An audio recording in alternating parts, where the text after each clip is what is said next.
겉다르고 속다른 종목을 파헤쳐봅니다. 시장에 관심이 쏠리지 않는 종목들을 끄집어내서 하나씩 보고 있는데요. 김종효 위원과 함께하고 있는 효리부동 시간이고요. 인포스탁 데일리 김종효 전문위원과 함께하도록 하겠습니다. 위원님 어서 오세요. 네, 안녕하십니까? 네, 오늘의 이슈는 어떤 걸로 준비하셨을까요? 네, 자 우리가 요즘 얘기는 아니지만 과거에 이제 우리가 뭐 집안을 일으킬 때 뭐 맏아들 혹은 그 여러 자식 중에서 가장 뭐 똑똑한 한 사람에게 많이 기대게 되잖아요. 그렇죠. 네, 근데 그게 잘 되면 성공할 수 있는 건데 그렇다고 해서 그 사람에게 모든 걸 올인해버리면 다른 예를 들어서 가족들이 잘 안 됐을 때 전체 집안이 일어서기에는 조금 힘들 수도 있지 않습니까? 그렇죠. 그렇다면 믿는 맏아들이 정말로 크게 성공하던지 뭐 이래야 되는데 지금 그런 종목이 하나 있습니다. 저보다는 오히려 소연 앵커가 더 잘 아실 만한 화장품 기업인데요. 지금 뒤에 설화수라는 이름이 공개되는 바람에 우리 아마 종목 이름을 다들 아실 것 같기는 하네요. 네, 그래서 설화수만 믿고 있는 이 화장품 기업을 어떻게 바라봐야 될까에 대해서 오늘 얘기를 좀 해보고자 합니다. 네, 오늘의 종목은 바로 아모레퍼시픽이 되겠습니다. 아모레퍼시픽 이걸 지금 봐야 하나라고 하는 분들 계실 것 같아요. 지금 현재 구간은 어떤 평가가 가능할까요? 저희 이 종목 분석 들어가도록 하겠습니다. 위원님 뭐부터 출발해 볼까요? 네, 뭐 결론부터 말씀드리면 지금부터 볼 필요는 없다라는 판단인데요. 그럼에도 불구하고 이 종목을 가져온 이유는 최근에 워낙 시장이 뭐 NFT, 메타버스 이쪽으로 쏠리다 보니까 그럼 안 오른 종목이 뭐지? 내년도에 오를 게 뭐지라는 어떤 그런 궁금증에서 출발하다 보면 최근에 이제 보고서 2022년 보고서 나온 거 보니까 화장품 쪽도 뭐 일부는 기대할 수 있지 않겠느냐 이런 보고서도 나오고 있어서 그런 부분을 점검해 보자고 드리는 말씀입니다. 일단 아모레퍼시픽을 포함한 화장품 전반적으로 봤을 때 다 아시는 것처럼 왜 올랐을까를 우리가 따져보면 중국 때문에 오른 거잖아요. 그렇죠. 중국의 의존도가 굉장히 높았잖아요. 지금도 그런가요, 위원님? 그렇습니다. 그러니까 우리나라 화장품은 여전히 뭐 해외 쪽으로 더 이제 범위를 넓혀 나가고 있긴 하지만 그래도 주가와 가장 민감한 퍼포먼스를 보여주고 있는 것은 중국 쪽이라고 봐야 될 텐데요. 자, 준비된 그림에서 보시는 것처럼 중국 소비가 전반적으로 안 좋습니다. 근데 이건 이제 한 가지 함수가 있는 것은 YOY로 봤을 때 이렇게 떨어지고 있는 건데 그러면 상반기엔 좋았다가 하반기엔 왜 떨어지는 것일까? 작년 상반기는 아시는 것처럼 2020년 코로나의 그 최정점 시기 아니었을까, 중국이? 그러니까 워낙 안 좋아서 YOR을 비교해 봤을 때 올해 그 6월 달까지는 2분기까지는 가파르게 올라왔었는데 작년 하반기부터는 또 회복됐었기 때문에 하반기를 보니까 전체적으로 지금 중국 상황이 안 좋아지면서 화장품 소비는 전체 소비도 떨어지지만 전체 소비보다 더 빠른 속도로 떨어지고 있는 상황입니다. 뭐 그러다 보니까 화장품 업계 중국 쪽을 바라보고 있는데 중국 쪽이 별로 좋지 않은 양상.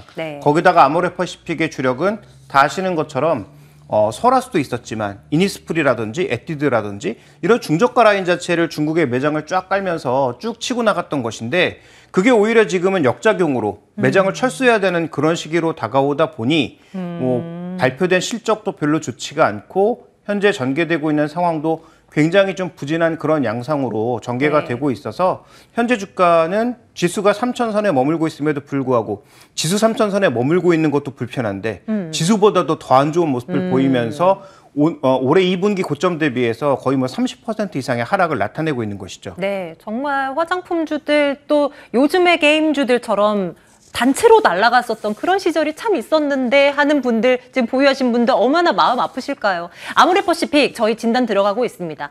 중국의 경기 상황이 불안하면서 화장품에 대한 어떤 수요가 그렇게 많지 않다는 지금 현실입니다. 그런데 그럼에도 불구하고 중국 쪽에서 좀 긍정적인 포인트는 없을까 또 궁금한데요. 어떻습니까? 네, 두 가지 측면에서 뭐 긍정적이라고 보기보다는 뭐 아주 절망적이진 않다 정도로 해석해 볼 수 있는 내용들은 있는데요. 자, 두 가지를 먼저 보시면 저쪽에 보이는 그림은 한국의 역직구, 그러니까 한국 화장품이 온라인을 통해서 역직구되고 있는 추이를 나타낸 것인데 중국인들이 들어오지 못하니까 온라인으로 역직구는 꽤 빠른 속도로 증가하고 있는 모습이 발견이 되고 있습니다. 이건 뭐 나름 긍정적이라고 볼 수 있는 시그널이죠. 그다음에 중국이 전체적으로 보면 거래 규모 기준으로 봤을 때 지금 빠르게 늘어나고 있는 것이 온라인 판매입니다. 그래서 중국이 온라인이 성장하고 있고 역직구가 성장하고 있다는 것은 예전처럼 꼭 우리나라에 오지 않는다고 하더라도 자기가 한번 써본 화장품에 대한 전반적인 소구력은 여전히 존재한다고 봐야 될 것 같고요. 그다음에 우리나라 면세점 매출이 이 소위 이제 보따리상을 제외하면 완전히 줄어들어서 대신 이제 보따리상이 예전보다 엄청나게 많은 물량을 사가긴 하지만 그건 줄어들었음에도 불구하고 이렇게 온라인 채널 증가와 함께 중국의 하이나 면세점, 즉 우리나라 면세점에서 안 팔리는 것이 중국의 면세점에서 팔리고 있는 이런 모습이 관측되고 있는 것은 그나마 조금 괜찮은 모습들이다. 네, 이렇게 네. 볼 수 있는 상황입니다. 그래서 온라인 자체의 증가는 긍정적인데 다만 우리가 여기서 좀 주의해야 될 것은 여기서도 아메리퍼시픽은 조금 제외되고 있다. 왜냐하면 아까 언급드렸던 대로 이니스프리 같은 중저가 라인들이 중국에서 붕괴되고 있는 양상이기 때문에 네. 현재 이런 현상에도 일단은 적용되지 않는다라는 것이고요. 그다음에 NH증권 보고서를 보시면 지금 이 종목에 대해서 긍정적인 평가를 내린 게 이니스프리 같은 건 줄어들고 설화수가 늘고 있다. 전체 비중으로 봤을 때 금액이 네네. 아닙니다. 네. 비중으로 봤을 때 그렇다는 얘기거든요. 근데 여기서는 함정이 한 가지 있죠.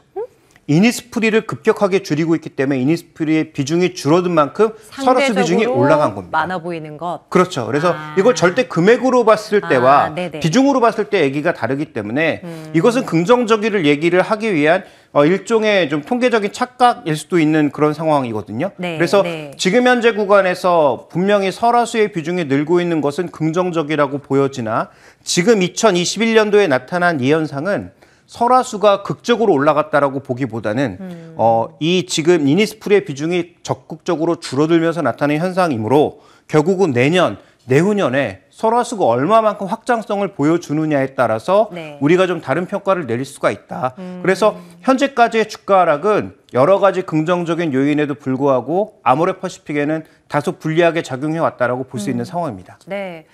뭐 과거에는 K-뷰티라고 해서 우리 한국에서 만든 이 화장품 브랜드들이 굉장히 잘 나갔습니다. 하지만 이제 아직도 사업 의존도가 높은 중국 쪽에서는 이제 중국 현지 로컬 이 화장품 브랜드들이 많이 나오면서 또 그들 뭐 화장품들이 불티나게 팔리고 있으면서 상대적으로 국내 이 화장품 판매는 좀 줄어든 그런 측면도 또 꼽는 그런 지적들도 있더라고요. 계속해서 보겠습니다. 다음은 어떤 걸 볼까요, 위원님? 아까 우리가 중국의 소비를 봤을 때 2021년도가 쭉 올라갔다 쭉 내려간 양상이었잖아요. 네. 중국 변수에 지금 아모레퍼시픽은 거의 그대로 반영하고 있는 그런 모습이죠. 이게 네. 2021년도의 1년 전체의 그림이라고 봐야 될 텐데 네네. 중국 소비가 늘 때 적극적으로 주가 올랐다가 빠지면서 급격하게 하락하는 모습 보여주고 있잖아요. 네. 근데 글로벌 근데- 1위 네스티로더는 전혀 그와 다르네요. 상관없이 그러네요. 중국 쪽의 매출 쪽에 있어서도 서구권 브랜드가 나름 잘 버틴 부분도 있고요.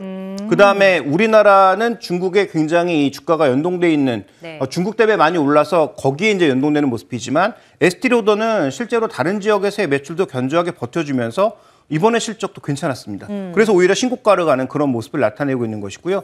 일본의 시도는 뭐 중국이 좋았을 때도 크게 뭐 움직이지 않았고 네, 또 중국이 또 밀린다고 해서 크게 변하지 않는 실제로도 국내 시장에서도 비슷한 것 같아요. 그렇습니다. 네. 그런 모습을 보여주고 있기 때문에 네, 네. 전체적으로 지금 보면 중국이 나쁘다고 해서 전 세계가 다 나빴던 것도 아니다. 그러네요. 즉 오히려 잘 견조하게 버티는 회사도 있다라는 것. 그렇다면 투자자 입장에서 봤을 때는 여전히 실적이 견조하고 더 좋은 회사가 있기 때문에 네. 굳이 지금 아모레퍼시픽이 싸다고 하더라도 이쪽으로 올 필요가 없는 거죠.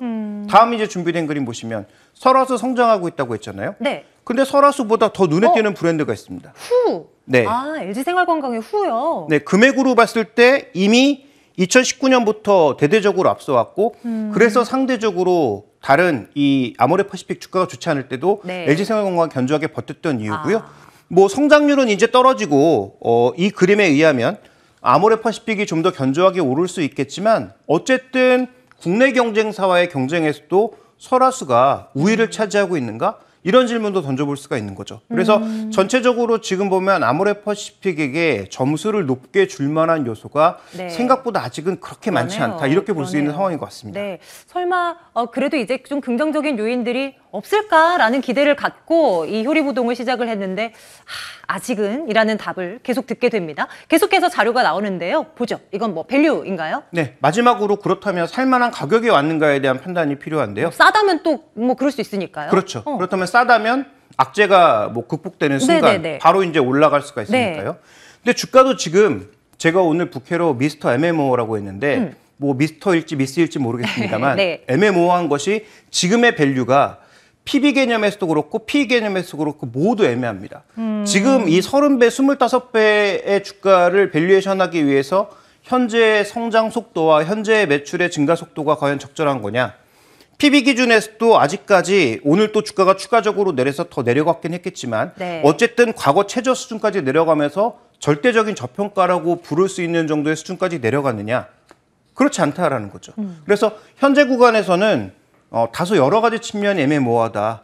중국 내에서의 경쟁력, 글로벌 경쟁력, 국내 시장에서의 위치, 그다음에 전체적인 역사적인 밸류에이션의 위치, 이것도 지금 모두 애매모호한 상황이기 때문에 결국은 이렇게 애매모호한 상황에서는 우리가 취할 수 있는 전략은 딱 한 가지인 거죠. 조정을 기다리거나 이 애매모호한 상황을 타결해 줄 수 있는 네. 강력한 무언가 모멘텀이 나와줘야 되는데 그런 모멘텀은 두 가지밖에 없습니다. 예를 들어서 어떤 뭐 특정 브랜드를 뭐 인수한다든지 M&A를 통해서 돌파한다든지 아니면 실적에서 우리가 모르는 변수로 인해서 네. 예상보다 굉장히 높은 어닝 서프라이즈가 나와서 시장의 눈높이와 전혀 다른 실적이 나왔을 때 현재 이런 밸류에이션을 설명 가능하고 추가적인 상승을 꾀할 수가 있는 거거든요. 그렇다면 내년도에 우리가 관심을 가져보되 현재 가격보다는 더 조정을 받던지 네. 아니면 말씀드렸던 전환점이 나왔을 때 관심을 가져도 늦지 않기 때문에 현재 구간에서 주가가 빠졌다는 이유만으로 혹은 내년에 뭔가 좋아질 것 같다는 막연한 기대만으로 접근하기에는 네. 조금 무리수가 있지 않나라고 판단을 하고 있습니다. 그럼 위원님, 증권사에서 내년도에 반등을 할 것으로 보이는 여러 섹터 가운데 화장품이 들어간 이유는 뭘까요? 그럼 뭐 종목별로 좀 다르기 때문일까요? 일단 올해 가장 안 좋았던 업종들이 네. 내년에 조금이라도 나아진다면 이라는 전제를 깔고 제시하고 있는 거죠. 네. 그래서 대표적으로 지금 또 신저가 가고 있는 게 뭐 오리온 같은 종목, 네. 이런 종목에 대해서도 네. 뭐 원가라든지 이런 측면에서 도 내년에 좀 더 나아지지 않을까라는 여러 가지 기대감을 주고 있는데요. 지금 현재 시장에서 움직이는 시장 상황을 보면 잘 아시겠지만 네. 비싸도 되는 쪽만 밀고 있는 상황입니다. 그래서 현재 이런 시장 상황이 지속된다면 이들 종목은 싸더라도 시장의 관심을 크게 받을 수는 없기 때문에 제가 말씀드리고 싶은 건 이제라도 팔자? 그건 이미 늦었고요. 네, 네. 현재 구간에서 신규 매수 관점에서 본다면 조금 더 싸지거나 어떤 반전 모멘텀을 보고 사도 늦지 않을 것 같다라는 말씀을 드리고 네. 싶고요. 아모레퍼시픽뿐만이 아니라 다른 화장품 종목들도 비슷한 의견 갖고 계신 거죠? 근데 화장품은 주가가 올해 내내 다르게 움직였습니다. 최근 들어서 실적이 개선되고 있는 클리오는 오히려 주가 네. 괜찮고요. 네네. 그다음에 올해 한 8, 9월 달까지만 해도 한국콜마나 코스맥스는 또 괜찮았습니다. 그래서 올 한 해 내내를 보면 유일하게 계속 안 좋았던 게 아모레퍼시픽이라는 거죠.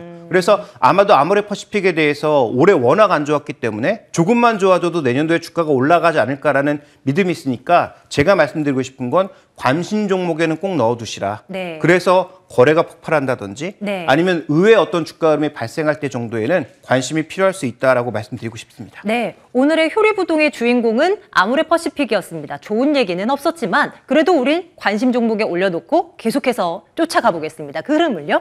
자, 오늘 인포스탁 데일리 김종효 전문위원과 함께했고요. 빨간맛 2부 여기서 인사드려야 되겠네요. 여러분들 증시 마감은 4시 반입니다. 꼭 기억해두세요. 저희는 여기서 물러납니다. 시청해주신 여러분 고맙습니다.